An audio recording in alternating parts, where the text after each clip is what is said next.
Well, welcome to the first part of the virtual farm tour. And right now, we're going to talk about the key element in producing healthy food. And as I shared with you, it might be a surprise to you because you know what? It was a shock to me when I understood it also. Early in my career of farming, I had a lot of confusion on wanting to know what was healthier. Was food healthier produced in a conventional farm practices or in organic? And I had a lot of questions there. Well, when I understood this key element, it really sank home in knowing this is how we produce healthy food.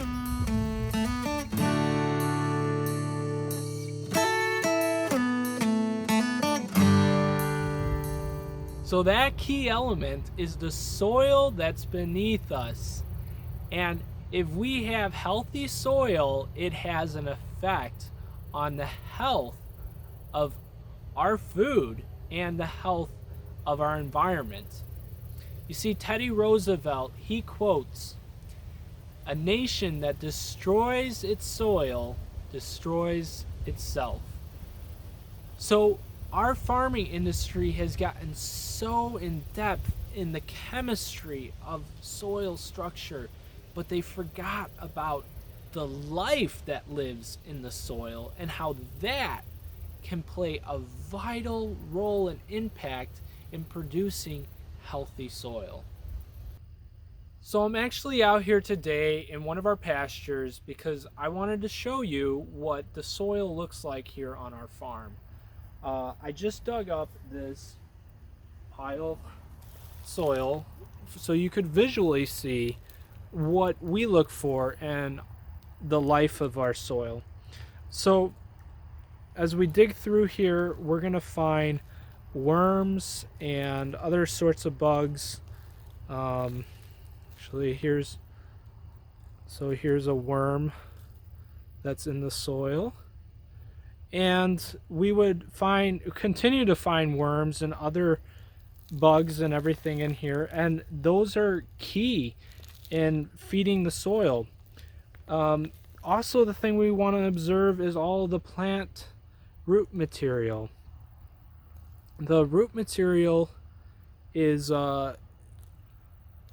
actually very key in the vegetation growth, because it's actually feeding the soil, and then all of the life that lives in the soil is feeding the plant material, and it's a symbiotic relationship. There's a lot of microscopic life that we can't even see with the visual eye, and just holding this pile in my hands, there is trillions of life in here. The other awesome part about understanding the life that's in the soil is we are learning that life, it needs carbon to live.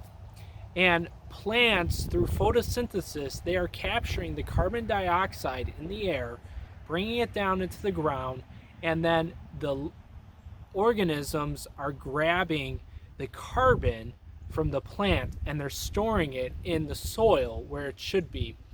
And as we know, there's such an abundance of carbon dioxide now in the atmosphere that it's just awesome to think that if we can take care of the nature and the life that's in our soil, that it actually will have a positive impact on our CO2 emission, and we can actually decrease our CO2 emissions by storing carbon in the soil where it belongs.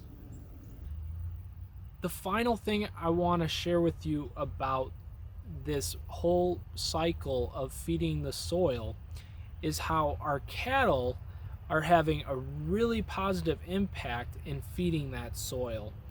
You see, grasses and vegetation, they have this optimal growth stage, and it's right in the middle of their growth life. It's very similar to like a teenage boy. If you have a teenage boy, think in that stage, he is growing very quickly, and he's requiring a lot of food and sleep and nutrients to meet all of that growth. Well, with grass, we're going for the same thing. If we have the grass in that optimal stage, it's capturing more carbon from the air and it's feeding the soil with more carbon, and then the soil's feeding the plant to help the plant grow more and more. And as the plants are growing more, they're providing more feed for the cattle. And the cattle are trimming it down so it doesn't get to that too old stage where it stops growing as much and stops using as much photosynthesis and capturing the carbon. So the cattle have a very positive impact in this whole cycle of building our soil and creating healthy soil. Well, folks, I could keep talking more and more about this subject of healthy soil. I hope it was enlightening to you, and you really enjoyed the understanding like I did when I first started understanding this. And it's just exciting to know that myself as a farmer and all of us as caretakers of this earth, that we can have a positive impact on the environment, and we can do all of it with the exclusion of chemical fertilizers and all of our other inputs that we are constantly using in thinking that we're producing more and better. But nature is provided what we need. We just need to be a caretaker of it all.